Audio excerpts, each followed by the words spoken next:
আসসালামু আলাইকুম নমস্কাৰ পোনপ্ৰথমে মই মোৰ পডকাষ্টৰ তৰফৰ পৰা সকলোকে আন্তৰিক শুভেচ্ছা আৰু অভিনন্দন জ্ঞাপন কৰিছোঁ আৰু আমাৰ মাজত আছে আজি মোৰ ডাঙৰ ভাইটি তথা মিষ্টাৰ ৱাজেদ হুছেইন তালুকদাৰ। আজি আমি আপোনাৰ লগত আমাৰ আগন্তুক পঞ্চায়ত নিৰ্বাচনীলৈ কিছু ডিছকাছ কৰিম। তো মোৰ প্ৰথম প্ৰশ্নটো হ'ল যে আমাৰ গাঁৱৰ বাবে আমাৰ কেনেকুৱা ধৰণৰ আমাৰ প্ৰাৰ্থী লাগে, সদস্যপদৰ প্ৰাৰ্থী লাগে আৰু কেনেকুৱা ধৰণৰ প্ৰাৰ্থী আমাৰ গাঁৱৰ বাবে উন্নতিকৰণ কৰিব সন্মুখত, আৰু আচলতে আমাৰ পঞ্চায়ত নিৰ্বাচনটোনো কি, এয়া আপোনাৰ ওচৰত মোৰ প্ৰশ্ন। আপুনি এইটোৰ উত্তৰ দিব মই আশা কৰিলোঁ।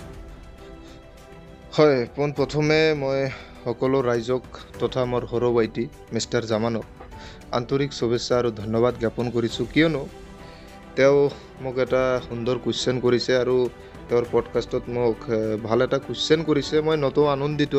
চাগে মই সঠিক উত্তৰ দিব পাৰিম নে নাই আপোনালোকে জনাব মোক। তো গতিকে আপোনাৰ প্ৰথম যিটো ফাৰ্ষ্ট কুৱেশ্যন আছিল, যিটো মোক সুধিছে আপুনি, কুৱেশ্যনটো হ'ল পঞ্চায়ত নিৰ্বাচননো কি? চাওক, পঞ্চায়ত নিৰ্বাচনটো হ'ল প্ৰতি 5 বছৰ মূৰে মূৰে আমাৰ পঞ্চায়ত নিৰ্বাচন আহে। আমি সকলোৱে এইটো অৱগত আৰু মোৰ মতামত আজি ৰাইজৰ লগত বা আপোনাৰ লগত অলপ বিনিময় কৰিম।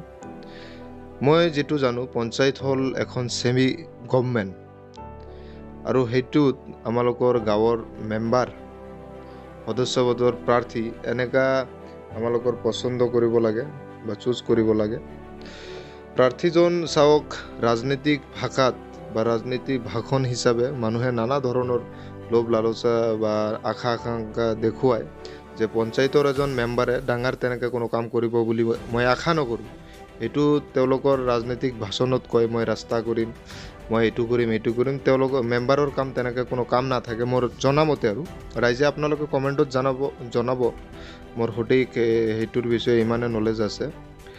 আৰু কেনেকৈ প্ৰাৰ্থীক আমাক চুজ কৰিব লাগে, কথাটো হ'ল, প্ৰথম কথা, প্ৰাৰ্থীজন যোগ্য হ'ব লাগিব। আপুনি যাকে ভোটটো দিয়ক, তেওঁ যাতে আমালোকৰ আগন্তুক দিনত নিৰ্বাচিত হোৱাৰ পিছত যাতে আমাৰ বাবে কাম কৰিব পাৰে বা ৰাইজৰ বাবে কাম কৰিব পাৰে। পোনপ্ৰথমে আমাৰ লক্ষ্য কৰিব লাগিব প্ৰাৰ্থীজন যোগ্য নে অযোগ্য। এইটো যদি আমি ভুল কৰি লওঁ ভোট দিয়াৰ সময়ত, তেনেহ'লে আগন্তুক দিনত আমি ভাল নেতাৰ মুখ চাব নোৱাৰিম। আৰু গাঁৱৰ উন্নতিলৈ কথা পাতিলে, আজি সমাজত আমি দেখা পাইছোঁ, ভোটৰ আগত আমি জনসাধাৰণে নেতাৰ পৰা পইচা খুজি থাকোঁ। এইটো বৰ বেয়া কথা। ৰাজনীতি আহিলে এনেকুৱা হয়, ঈদ বা পূজাৰ বজাৰ লাগি যায় বজাৰত। ৰাজনীতি নেতাৰ পিছত নহ'লে কমচে কম 200 পৰা 300 মানুহ সকলো টাইমত আপোনালোকে পাই যাব। কিন্তু যেতিয়া ভোট গুচি যায়, তাৰ পিছত তেওঁৰ ঘৰত গ'লেও তাক পাবলৈ বৰ অসুবিধা বোধ কৰোঁ আমি। তো যাতে আমি এইবেলিও এনেকুৱা নেতাক ভোট নিদিওঁ, মোৰ এইটো অনুৰোধ, যাক আপোনালোকে নিৰ্বাচিত কৰাৰ পিছত ভালকৈ সহায় সহযোগিতা নাপায় তাৰ পৰা, তেনেকুৱা নেতাক চুজ কৰাটো আমাৰ বাবে বৰ ক্ষতিকাৰক হ'ব। তো আপোনালোকে সকলোৱে জানে, ৰাজনীতি তেনেকুৱা নলেজ মোৰো নাই, ময়ো এজন ষ্টুডেণ্ট। গতিকে আপোনালোকৰ ৰাইজৰ ওচৰত মোৰ এইটোৱেই আশা থাকিল, এই পঞ্চায়তী নিৰ্বাচনত যি 7 তাৰিখত হ'বলগীয়া আমাৰ নিৰ্বাচন আছে, আপোনালোকে যোগ্য ব্যক্তিজনক ভোট দিব।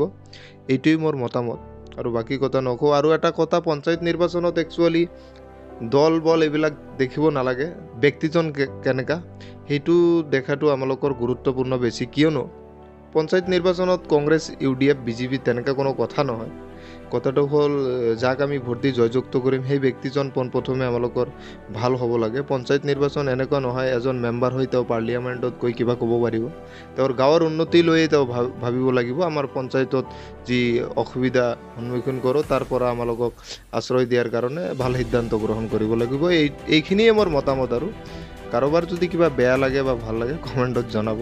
ধন্যবাদ।